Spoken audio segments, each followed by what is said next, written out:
तर आज आपण इथे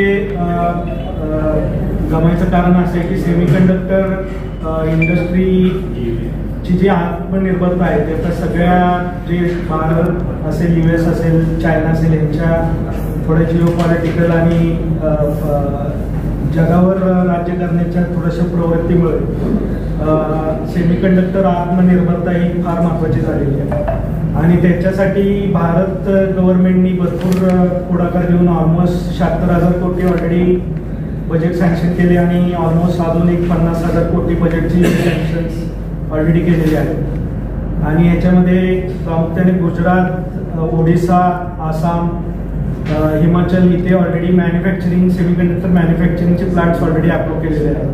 त्याच्यामध्ये टाटा आहे, फॉक्सकॉन आहे, HCL अशा मोठमोठ्या कंपन्यांची ऑलरेडी त्यांचे करार सुरू आहेत. तर त्या अनुषंगाने मॅन्युफॅक्चरिंगवरती भरपूर वाव गव्हर्नमेंट देते.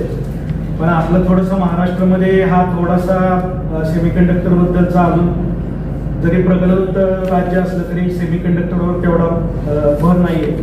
आणि आम्ही काल 2 दिवसापूर्वी इंडस्ट्रीज मिनिस्टर, IT मिनिस्टर, आपले PWD मिनिस्टर महाराजसाहेब यांना भेटून सगळ्या ह्या सेमीकंडक्टर इंडस्ट्री आणि त्याच्या ज्या जगात सगळ्या ज्या हे चाललेले आहेत त्याचे डेव्हलपमेंट त्यांच्याबद्दल त्यांना सगळी माहिती दिलेली आहे आणि त्यांचा रिस्पॉन्स हा खरोखर पॉझिटिव्ह आहे. बऱ्याचशा फंड्स आणि स्कीम्सबद्दल ऑलरेडी स्टेट गव्हर्नमेंट त्याच्यावरती काम करते. तर त्या अनुषंगाने आपण थोडंसं सातारा जिल्हा किंवा Tier 3 सिटी ज्याला म्हणतो त्याच्यामध्ये आपल्याला ह्याच्यासाठी जे स्किल्ड रिसोर्सेस लागतात त्याच्यावरती आपण थोडा फोकस करतोय आणि त्याच्यासाठी ही पूर्ण इकोसिस्टीम डेव्हलप करायचा आपला प्लॅन आहे. त्याच्यासाठी आम्ही एक सेमिनार घेतोय ज्याच्यामध्ये आपल्याला थोडासा अवेअरनेस जे इंजिनिअरिंग कॉलेजेस आजूबाजूला आहेत या 100 किलोमीटर पेरिमीटरमध्ये तिथली काही मुलं आपल्याकडे 11 तारखेला आपण एक सेमिनार घेतलं DCC बँकेच्या हॉलमध्ये. तिथे एक 700 ते 800 विद्यार्थ्यांना आपण ऑलरेडी आमंत्रित केले. सगळे engineering colleges, diploma colleges, even BSc, MSc, mathematics, physics, electronics. आणि आम्हाला अशी अपेक्षा आहे की पूर्ण इकोसिस्टीम जर आपल्या ह्या सपोर्ट आला इन्क्लुडिंग प्रेस तर हे थोडंसं पाऊल जे आम्ही उचलतो त्याला आपल्याला थोडीशी बघायला मिळेल.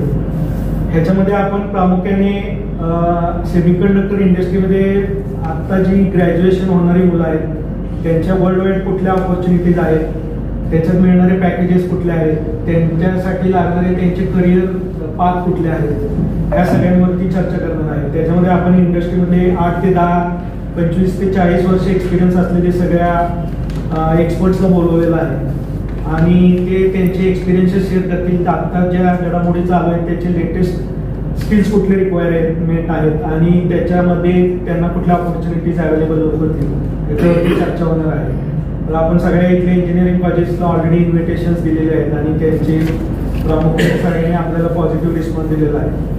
तर ह्या दृष्टीने आम्ही प्रेसला पण विनंती करतो की त्यांनी जास्तीत जास्त लोकांपर्यंत हा मेसेज पोहोचवावा आणि सेमीकंडक्टर इंडस्ट्रीमध्ये आज जगात ज्या काही घडामोडी होत आहेत आणि सातारामधल्या किंवा Tier 3 सिटीजमधल्या ज्या विद्यार्थी किंवा जे कोणी इलिजिबल टॅलेंट असेल त्यांना पण ती प्रॉपर एक ऑपॉर्च्युनिटी मिळावी असा आमचा प्रयत्न आहे. मी स्वतः ह्या इकोसिस्टीम म्हणजे सातारमधूनच मी इंजिनिअरिंग करून मला जे राकेश मेहता सर आहेत त्यांनी आमच्यासाठी एक म्हणजे 1999 साली सेमीकंडक्टरचा कोर्स आम्हाला शिकवला होता. ते पण ह्या सेमिनारला प्रमुख येणार आहेत. तर अशीच ऑपॉर्च्युनिटी आजच्या पण सगळ्या पिढीला मिळावी अशी आमची अपेक्षा आहे आणि त्याच्यासाठी हा सेमिनार सक्सेसफुल होणं गरजेचं आहे. आणि बरेचशा महाराष्ट्र शासनाच्या पण बऱ्याचशा स्कीम्स ऑलरेडी ते अनाऊन्स करणार आहेत आणि आपण थोडंसं एक ॲग्रिकल्चर आणि सेमीकंडक्टरचं पण एक मॅरेज म्हणता येईल असं एक प्रयत्न आहे ज्याच्यात एक 4 ते 5 प्रॉडक्ट आयडियांची माहिती आपण या सेमिनारमध्ये देणार आहोत आणि त्यामध्ये जो शेवटचा शेतकरी आहे ज्याला ते सोल्युशन्स अफोर्डेबल होतील आणि जे मेक इन इंडिया किंवा आपण जे मेड इन इंडिया म्हणतो त्याच्यासाठी पण थोडंसं आपण प्रयत्नात आहोत. ते 4 ते 5 प्रॉडक्ट्स आपण डिस्कस करणार. थँक्यू.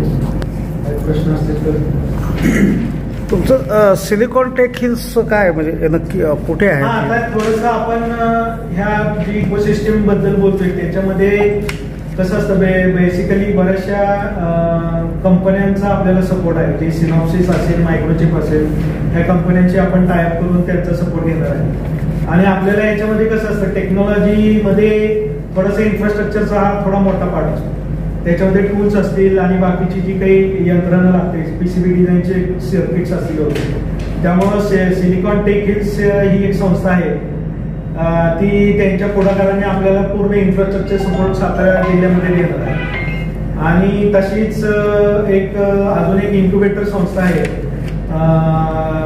सप्तमिल्स नावाची. त्याच्यामध्ये data security council of India आणि सातारा ITI अशा एजन्सीज इन्व्हॉल्ड आहेत, त्यांचा पण सपोर्ट आहे. तर अशा ह्या एजन्सीच्या सपोर्टने आपण जे स्किल ह्या इंडस्ट्रीसाठी लागणार आहे, त्या स्किल्समध्ये लागणारे सगळे ट्रेनिंग कोर्सेस इंडस्ट्री आणि इथल्या कॉलेजेसच्या संबंधमताने ते कोर्सेस आपण तिथं चालू करतो. 1999 साली इलेक्ट्रॉनिक्स इंजिनिअरिंग साताऱ्यामधूनच केली. गेली 25 वर्ष मी सेमीकंडक्टर क्षेत्रामध्ये कार्यरत आहे. माझ्या करिअरची सुरुवातीला मी 5 ते 7 वर्ष US मध्ये सिम्प्लिसिटी आणि सिनॉप्सिस या 2 इलेक्ट्रॉनिक डिझाईन ऑटोमेशनच्या कंपनीमध्ये काम केलेलं. त्याच्यानंतर बऱ्याचशा इमर्जिंग टेक्नॉलॉजीच्या स्टार्टअप्समध्ये मी भरपूर काम केलेलं आहे. म्हणजे ऑलरेडी एक स्टार्टअप टेसॉल जी हिरो इलेक्ट्रॉनिक्स नावाची कंपनी त्यांनी ॲक्वायर केली आहे. दुसरी कंपनी ॲक्विजिशनच्या ॲडव्हान्स स्टॉक्समध्ये आहे.